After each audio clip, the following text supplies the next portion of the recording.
Deontay Johnson, ball's down again. More of the same. Now 3rd and 7. Johnson cutting over the middle, puts it down again. His second drop in as many possessions. Stays on the bench. They park him the rest of the half. Bills down 7. Allen taken down. Bills fall back on it. Ball was loose. They make the play. That's 70 consecutive games with a sack for the Steelers, an NFL record. Steelers defense doing all right here. In fact, the defense is so good, it forced 10 punts in the first half. Kicking. Those combined 10 punts, the most in the first half in any game this season, might have had something to do with the weather, tough handling the ball, people dropping it, things not working out. A minute to play in the half. Steelers up 7-3. Roethlisberger, Juju Smith-Schuster, but it's picked. Taron Johnson, reverse skate. Extra point miss, so the Bills have a 9-7 lead going into the half.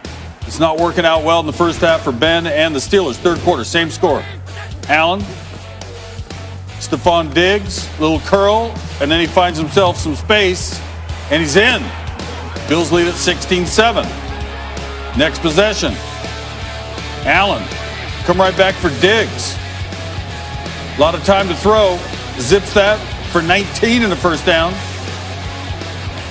2 plays later, Josh Allen is feeling it on this drive. This time it's for Gabe Davis.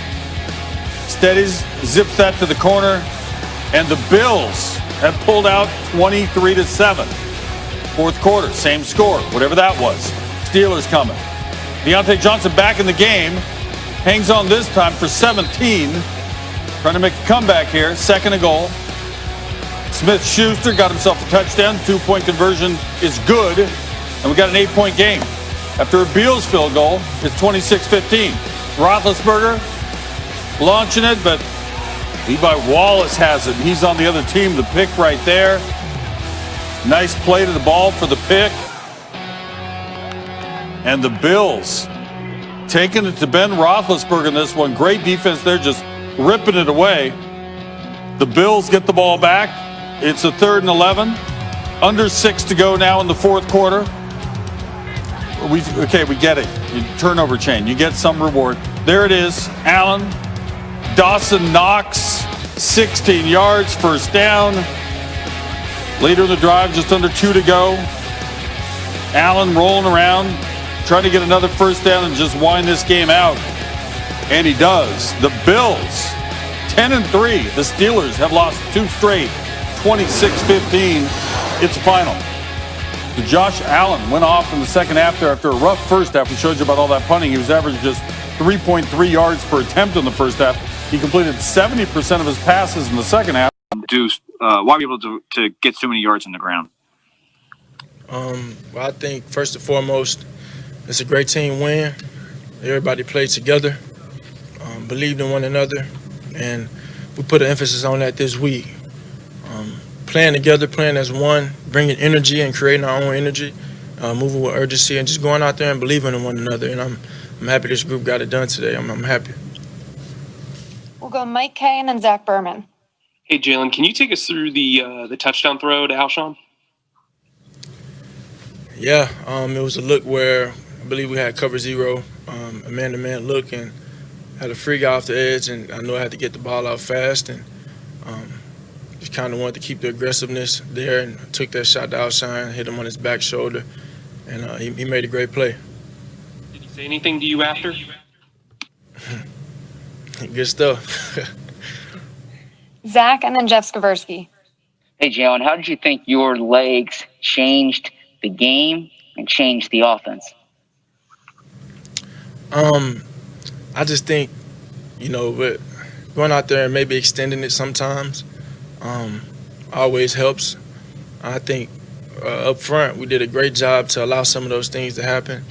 And when I look back on this game, a lot of money on the table for us. A lot of money on the table we left out there. So we're very excited.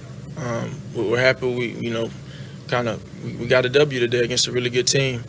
But we're going to go back to work. We got a 24-hour rule on this thing, and we clearly understand that. So a lot to work on, a lot to build on.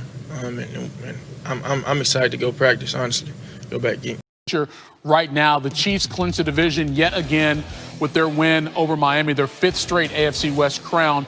But the Dolphins' loss was the Steelers' win because they've got this primetime game coming up against the Bills, but they've already clinched a playoff berth with Miami's loss. You see the Bills leading the East.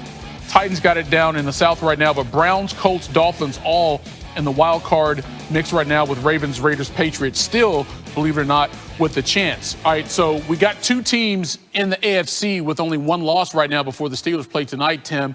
But you said there's one team clearly better than the other one. I assume that's Kansas City. But how do you see this entire AFC picture playing out right now? Well, I do think Kansas City's the best team in the AFC. Looking at that list, look, I think all of those division winners or leaders right now, like they're good enough to go to the Super Bowl. All of those teams right now that we see at the top of their division can do it. And then I would say this, the Colts that are, in that wild card mix, they are a team that, I think could get hot. And I think that, when you look at Cleveland, similar thing. But those 4 division leaders right now, on any given Sunday, because the ball bounces funny at times, I think they have to feel really good about their chances. Teams that have good quarterbacks, guys that are playing well, and have other elements of their football team that are good enough to get it done. Well, that's a good point, Rob. I'm going to ask your final takeaway in a moment, and I know it's about the Chiefs. But as you look at some of the other teams in that AFC, if you had to put your money on a team right now that could potentially make that deep run and maybe see the Chiefs in the AFC Championship game, who is it? It'd have to be a team with a great defense. So anybody that can match up against what the Chiefs are able to put on that football field with the speed. So you'd think the Steelers could potentially have the pass rush to get after Mahomes, make him uncomfortable in the pocket, and the secondary that can cover. So you're going to have to have a great defense to play Kansas City. So when I look at that, maybe the Steelers can do it if they can get healthy here and continue to progress at the end of the season. I know they had a hiccup against Washington, but they got to get back on track tonight. Like Tim, you believe the Chiefs clearly are the best team in the AFC and the favorites to win a 2nd straight Super Bowl. But what did you see from them today, Rob, that just cements that belief that they are clearly the best team? Oh, man, I just think it's their ability to score quickly, throwing 3 turnovers, having 3 interceptions and being down. Some teams, they wouldn't be able to recover from that. But Pat Mahomes obviously really isn't fazed by the turnovers. They have so much speed on offense with Hill, and you have Kelsey, who's your intermediate route guy that's very good and explosive in finding the space. And with Pat Mahomes extending plays, being able to throw the football anywhere on the field, he's got to be one of the most impressive quarterbacks that I have seen as a player. And now that I'm commentating, he's the best in the league. So with that, I think it's going to be really tough for the Chiefs to not win the AFC and get into the Super Bowl with the way that they're playing offensively. Yeah, again, especially you have a game today where they turn over 4 times and still win on the road. That tells you a lot about the resiliency of that squad as well, falling behind in this game once again. Tim, let me finish up with you. We started talking about the quarterback situation in Philadelphia. A lot of questions will be asked and have to be answered over the next few days. What do you think about what's happening there with Doug Peterson's squad? Eagles quarterback situation over the next several days. But now to the AFC. Kansas City, top team in the AFC, taking on the Dolphins down in Miami. Patrick Mahomes, first drive of the game for KC, and Mahomes' pass is tipped at the line, picked off by Byron Jones, and he fumbles at the end of the play, but the Dolphins do recover. Only the 3rd interception of the year for Mahomes, but it would not be his last in this game. Under pressure here. Not an interception, but a huge loss inside the 5-yard line. Loses 30 yards on that sack. And then this one is picked off by Eric Rowe. 2 picks in the first quarter for Mahomes. The Dolphins would take a 10-0 lead, but then Mahomes like, yo, we are down, but we are far from over. Travis Kelce, he's open. We say that a lot. Chiefs